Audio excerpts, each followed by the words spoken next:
Do you have one of these? I got a little obsessed with mine. In fact, I got a little obsessed with all my stuff. Have you ever wondered where all the stuff we buy comes from and where it goes when we throw it out? I couldn't stop wondering about that, so I looked it up. And what the textbook said is that stuff moves through a system from extraction to production to distribution to consumption to disposal. All together, it's called the materials economy. Well, I looked into it a little bit more. In fact, I spent 10 years traveling the world, tracking where our stuff comes from and where it goes. And you know what I found out? That is not the whole story. There is a lot missing from this explanation. For one thing, this system looks like it's fine. No problem. But the truth is, it's a system in crisis. And the reason it's a system in crisis is it's a linear system and we live on a finite planet. And you cannot run a linear system on a finite planet indefinitely. Every step along the way, this system is interacting with the real world. In real life, it's not happening on a blank white page. It's interacting with societies, cultures, economies, the environment. And all along the way, it's bumping up against limits. Limits we don't see here because the diagram is incomplete. So let's go back through. Let's fill in some of the blanks and see what's missing. Well, one of the most important things that's missing is people. Yes, people. People live and work all along this system. And some people in this system matter a little more than others. Some have a little more say. Who are they? Well, let's start with the government. Now, my friends tell me I should use a tank to symbolize the government, and that's true in many countries and increasingly in our own. After all, more than 50% of our federal tax money is now going to the military. But I'm using a person to symbolize the government because I hold true to the vision and values the government should be of the people, by the people, for the people. It's the government's job to watch out for us, to take care of us. That's their job. Then along came the corporation. Now, the reason the corporation looks bigger than the government is that the corporation is bigger than the government. Of the 100 largest economies on Earth now, 51 are corporations. And as the corporation has grown in size and power, we've seen a little change in the government where they're a little more concerned in making sure everything's working out for those guys than for us.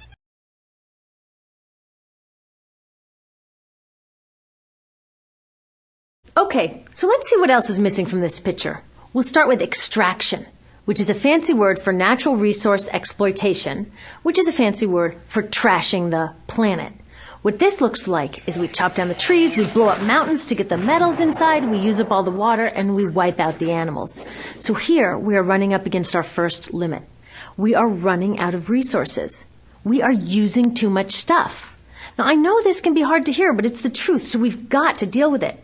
In the past 3 decades alone, 1/3 of the planet's natural resource space has been consumed. Gone. We are cutting and mining and hauling and trashing the place so fast that we're undermining the planet's very ability for people to live here. Where I live, in the United States, we have less than 4% of our original forests left. 40% of the waterways have become undrinkable.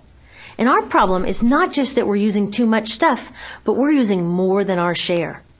We have 5% of the world's population, but we're using 30% of the world's resources and creating 30% of the world's waste. If everybody consumed at U.S. rates, we would need 3 to 5 planets. And you know what? We've only got 1. So my country's response to this limitation is simply to go take somebody else's. This is the third world, which some would say is another word for our stuff that somehow got on somebody else's land. So what does that look like? The same thing, trashing the place. 75% of global fisheries now are fished at or beyond capacity. 80% of the planet's original forests are gone. In the Amazon alone, we're losing 2,000 trees a minute. That is 7 football fields a minute. And what about the people who live here? Well, according to these guys, they don't own these resources, even if they've been living there for generations. They don't own the means of production, and they're not buying a lot of stuff. And in this system, if you don't own or buy a lot of stuff, you don't have value.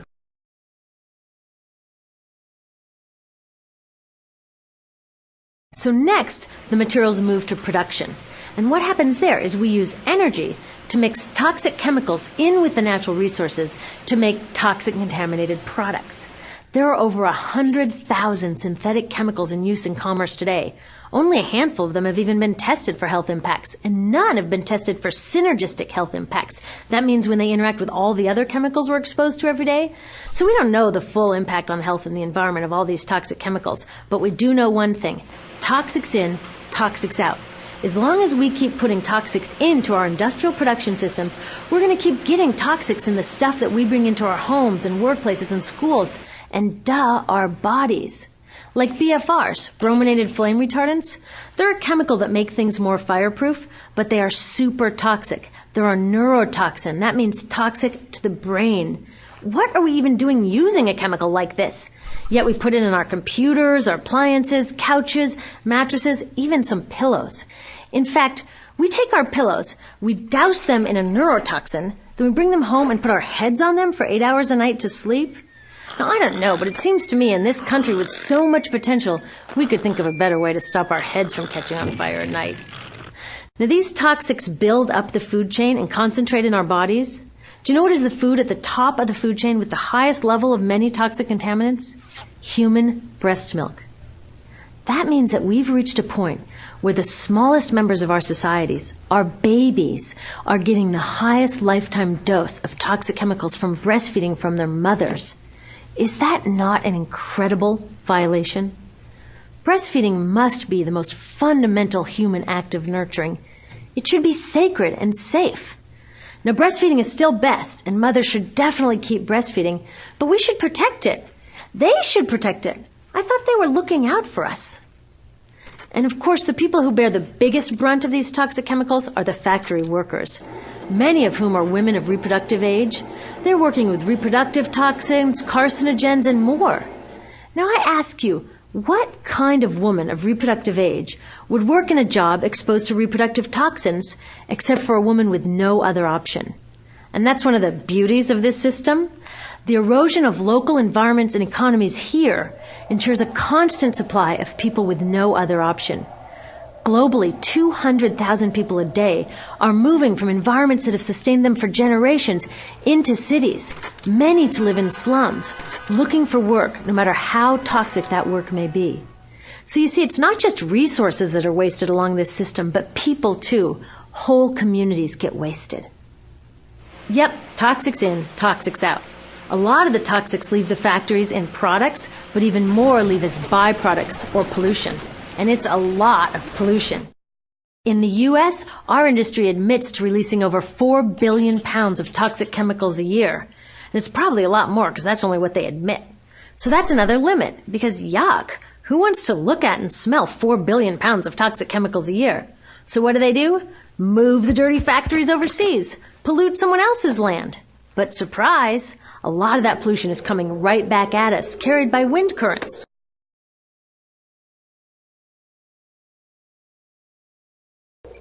So what happens after all these natural resources are turned into products? Well, it moves here for distribution. Now, distribution means selling all the toxic contaminated junk as quickly as possible. The goal here is to keep the prices down, keep the people buying, and keep the inventory moving. How do they keep the prices down? Well, they don't pay the store workers very much, and they skimp on health insurance every time they can. It's all about externalizing the costs. What that means is that the real costs of making stuff aren't captured in the price. In other words, we aren't paying for the stuff we buy. I was thinking about this the other day. I was walking to work and I wanted to listen to the news, so I popped into a Radio Shack to buy a radio. I found this cute little green radio for $4.99.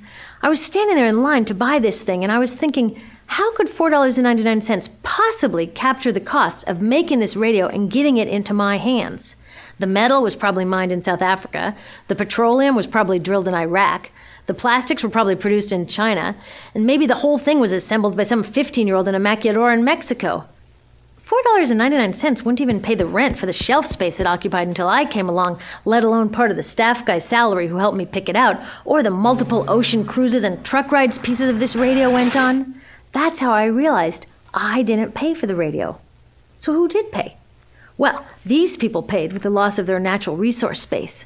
These people paid with the loss of their clean air, with increasing asthma and cancer rates. Kids in the Congo paid with their future. 30% of the kids in part of the Congo have dropped out of school to mine coltan, a metal we need for our cheap and disposable electronics. These people even paid by having to cover their own health insurance. All along this system, people pitched in so I could get this radio for $4.99, and none of these contributions are recorded in any accounts book. That's what I mean by the company owners externalized the true costs of production.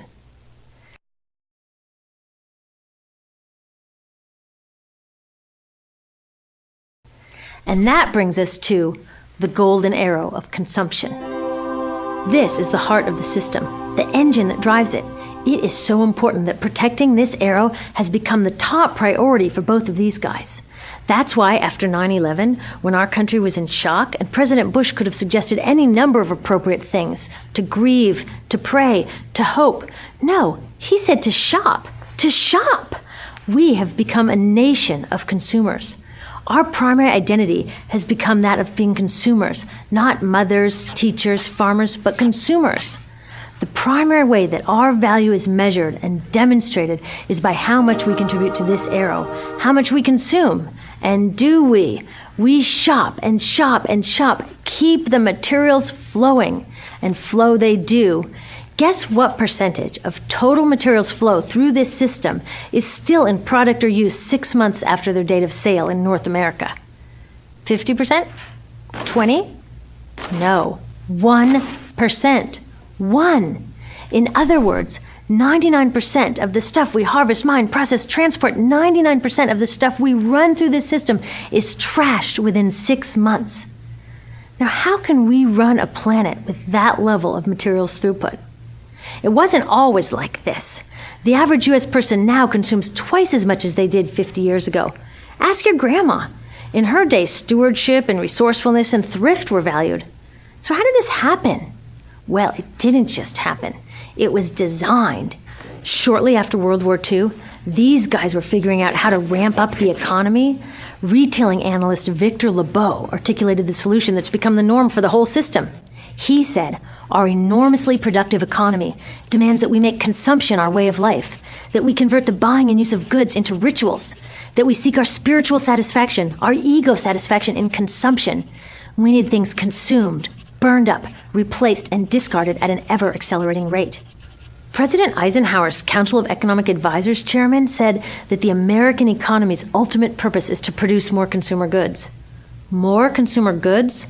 Our ultimate purpose? Not provide health care or education or safe transportation or sustainability or justice? Consumer goods? How did they get us to jump on board this program so enthusiastically? Well, two of their most effective strategies are planned obsolescence and perceived obsolescence. Planned obsolescence is another word for designed for the dump. It means they actually make stuff to be useless as quickly as possible, so we'll chuck it and buy a new one. It's obvious with things like plastic bags and coffee cups, but now it's even big stuff. Mops, DVDs, cameras, barbecues even, everything. Even computers. Have you noticed that when you buy a computer now, the technology is changing so fast that in just a couple of years, it's actually an impediment to communication? I was curious about this, so I opened up a big desktop computer to see what was inside. And I found out that the piece that changes each year is just a tiny little piece in the corner. But you can't just change that one piece because each new version is a different shape. So you gotta chuck the whole thing and buy a new one. So I was reading industrial design journals from the 1950s when planned obsolescence was really catching on. These designers are so open about it. They actually discuss how fast can they make stuff break that still leaves the consumer having enough faith in the product to go out and buy another one. It was so intentional. But stuff cannot break fast enough to keep this arrow afloat. So there's also perceived obsolescence. Now, perceived obsolescence convinces us to throw away stuff that is still perfectly useful. How do they do that? Well, they change the way the stuff looks. So if you bought your stuff a couple of years ago, everyone can tell that you haven't contributed to this arrow recently.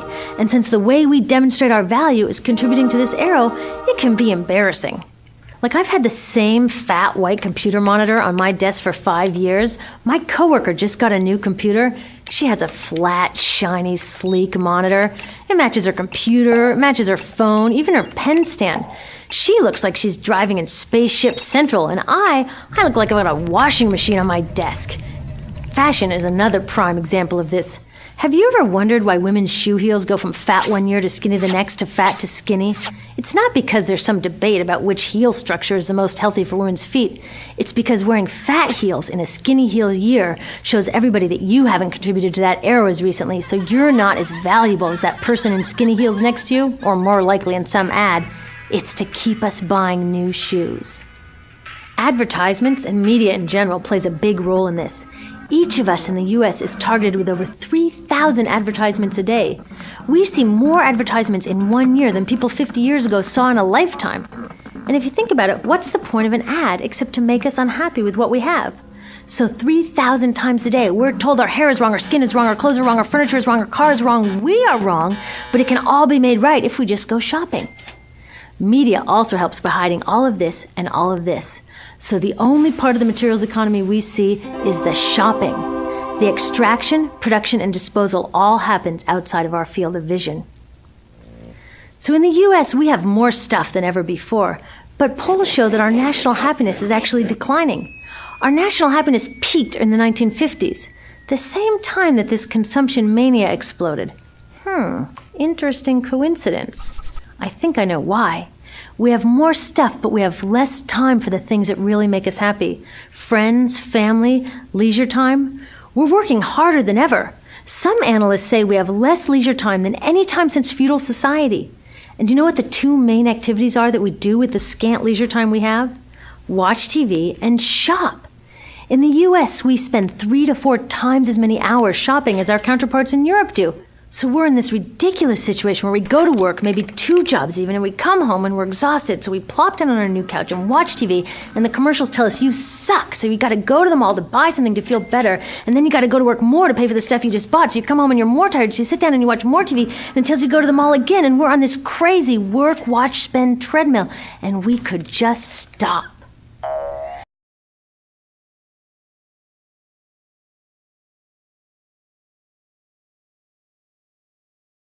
So in the end, what happens to all the stuff we buy anyway? At this rate of consumption, it can't fit into our houses, even though the average house size has doubled in this country since the 1970s. It all goes out in the garbage. And that brings us to disposal. This is the part of the materials economy we all know the most because we have to haul the junk out to the curb ourselves. Each of us in the United States makes 4.5 pounds of garbage a day. That's twice what we each made 30 years ago. All of this garbage either gets dumped in a landfill, which is just a big hole in the ground, or if you're really unlucky, first it's burned in an incinerator and then dumped in the landfill. Either way, they both pollute the air, land, water, and don't forget, change the climate. Incineration is really bad. Remember those toxics back in the production stage? Well, burning the garbage releases the toxics up into the air. Even worse, it makes new super toxics, like dioxin. Dioxin is the most toxic man-made substance known to science, and incinerators are the #1 source of dioxin. That means that we could stop the #1 source of the most toxic man-made substance known just by stopping burning the trash. We could stop it today. Now, some companies don't want to deal with building landfills and incinerators here, so they just export the disposal too. What about recycling? Does recycling help? Yes, recycling helps. Recycling reduces the garbage at this end, and it reduces the pressure to mine and harvest new stuff at this end. Yes, yes, yes, we should all recycle, but recycling is not enough. Recycling will never be enough for a couple reasons. First, the waste coming out of our houses is just the tip of the iceberg. For every 1 garbage can of waste you put out on the curb, 70 garbage cans of waste were made upstream just to make the junk in that 1 garbage can you put out on the curb. So even if we could recycle 100% of the waste coming out of our households, it doesn't get to the core of the problems. Also, much of the garbage can't be recycled, either because it contains too many toxics or it's designed not to be recyclable in the first place. Like those juice packs, where they have layers of metal and paper and plastic all smushed together, you can never separate those for true recycling.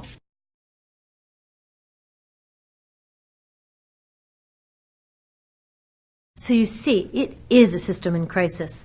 All along the way, we're bumping up against limits. From changing climate to declining happiness, it's just not working.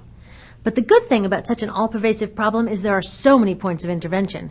There are people working here on saving forests, here on clean production, labor rights, fair trade, conscious consuming, blocking landfills and incinerators, and very importantly, taking back our government so that it really is by the people, for the people. All of this work is critically important, but things really start moving when we see the connections, when we see the big picture. When people all along this system get united, we can reclaim and transform this whole linear system into something new, a system that doesn't waste resources or people. You see, what we really need to chuck is that old school throwaway mindset. There's a new school of thinking about this stuff, and it's based on sustainability and equity. Things like green chemistry, zero waste, closed-loop production, renewable energy, local living economies. It's already started. Some say it's unrealistic, too idealistic that it can't happen. I say the ones who are unrealistic are those who think that we can continue with the old way. They're dreaming. Remember, that old way didn't just happen. It wasn't like gravity that we just have to live with. People created it, and we're people too. So let's create something new. There's a lot of information on this website about groups doing incredible work. Click around, get involved.